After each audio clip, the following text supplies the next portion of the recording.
అంటే వ్యవస్థను వ్యవహారాన్ని హైదరాబాద్ వేదికగా సెక్రటరియట్ వేదికగా ముఖ్యమంత్రి గారి జూబ్లీ హిల్స్ ఇల్లు వేదికగా ఎవరు నడిపిస్తున్నారో రాష్ట్ర ప్రజలందరికీ మీడియా మిత్రులకు మీకు కూడా తెలుసు. వాళ్ళంతా కూడా కలిసి రియల్టర్లను బెదిరించో, బిజినెస్ మెన్ను బెదిరించో, కాంట్రాక్టర్లను బెదిరించో, వాళ్ళ నుండి వీళ్ళ నుండి వసూలు చేసినటువంటి డబ్బులు అవన్నీ కూడా ఈ కంపెనీల ద్వారా రూట్ చేసి ఆ బ్లాక్ మనీని అంతా వైట్ మనీగా మార్చేటటువంటి ఒక కుట్ర జరుగుతూ ఉంది.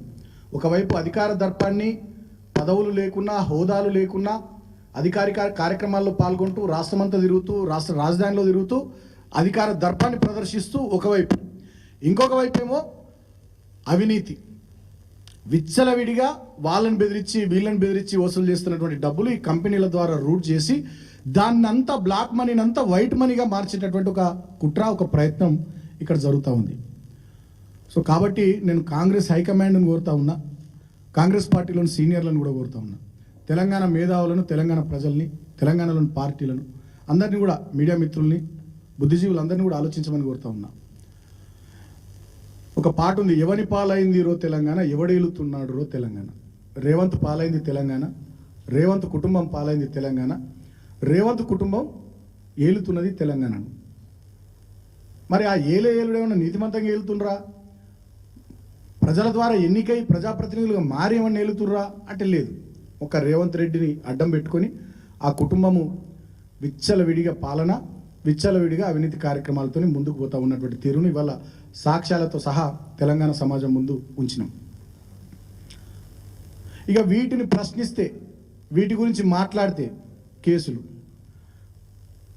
ఈ ప్రజాపాలనలో బీఆర్ఎస్ పార్టీ నాయకుల మీద, కార్యకర్తల మీద వీళ్ళు చేస్తున్నటువంటి ఇటువంటి దుర్మార్గాలు, ఈ దౌర్జన్యాలు, ఈ దాష్టికాలు బయట పెడుతున్నటువంటి సందర్భంలో అందరి మీద కేసులు అయితే ఉన్నాయి. నిన్నటికి నిన్న మొన్న మేము 25వ తేదీ మేడిగడ్డ పర్యటనకు పోయినందుకు నిన్న ఆ కేసు విషయం వెలుగులోకి వచ్చింది. కేటీఆర్ గారి మీద, మా వర్కింగ్ ప్రెసిడెంట్ గారి మీద, నా మీద, మా మాజీ ఎమ్మెల్యే భూపాలపల్లి వెంకటరమణారెడ్డి గారి మీద, మా అందరి మీద ఏదో కేసులు పెట్టిరని చెప్పి నిన్న వచ్చింది. కేసులు మాకు కొత్త ఏం కాదు, భయపడేది లేదు. మీరు మా మీద ఎన్ని నిందలేసినా, ఎన్ని కేసులు పెట్టినా మేము అదిరేటోళ్ళం కాదు, బెదిరేటోళ్ళం కాదు. తెలంగాణ ప్రజల పక్షాన ప్రధాన ప్రతిపక్షంగా మా గొంతు వినిపిస్తాం, నిజాన్ని నిర్భయంగా ప్రజల ముందు ఉంచుతాం. ప్రజా కోర్టులో మీరు చేస్తున్నటువంటి దుర్మార్గాలన్నింటినీ కూడా ఎండగడతాం, ప్రజలకు వాస్తవ విషయాలు డెఫినెట్గా వివరిస్తాం. కాబట్టి నేను ప్రజల్ని కూడా ఆలోచించమని కోరుతా ఉన్నా. రైతు రుణమాఫీ లేదు, రైతు భరోసా లేదు, రైతు బంధు లేదు, పంటల కొనుగోలు లేవు, పంటలకు నీళ్లు లేవు, 24 గంటలు ఉచిత కరెంటు లేదు, ఏమి లేదు. కానీ రేవంత్ రాజ్యంలో వాళ్ళ అన్నదమ్ములు బ్రహ్మాండంగా వర్ధిల్లుతున్నారు. రేవంత్ కుటుంబం అద్భుతంగా వర్ధిల్లుతున్నది. ఒక సోదరుడేమో ఆస్ట్రేలియా పర్యటనకు పోతాడు, ఇంకో సోదరుడేమో ఇక్కడ అధికారిక కార్యక్రమాలలో ప్రజాప్రతినిధులను తోసిరాజని ఆయన పాల్గొంటుంటాడు, ఇంకో సోదరుడేమో బూటకపు బోగస్ కంపెనీలు పెట్టి బ్లాక్ మనీని వైట్ మనీ ఎట్లా చేయొచ్చో ఆ ప్రయత్నాల్లో ఇంకో సోదరుడు ఉంటాడు. దీని అంతటికి బాస్ రేవంత్ రెడ్డి గారు. కాబట్టి దీన్ని తెలంగాణ సమాజం గమనించాల్సిందిగా నేను ఈ సందర్భంగా అందరికి విజ్ఞప్తి చేస్తూ ఉన్నా. పాత తెలుగు సినిమాలో ఒక పాట ఉంటుంది, కుటుంబం అన్నగారి కుటుంబం, ఇవాళ చూపిస్తున్నాడు. ఆ పాట గుర్తుకొస్తున్నది, కుటుంబం అన్నగారి కుటుంబం అని ఒక పాట ఉంటుంది. ఈ రేవంత్ అన్నగారి కుటుంబం వాళ్ళ కథా కార్ఖాన అంతా కూడా వాళ్ళ తెలంగాణ సమాజం ముందుకు వస్తూ ఉన్నది.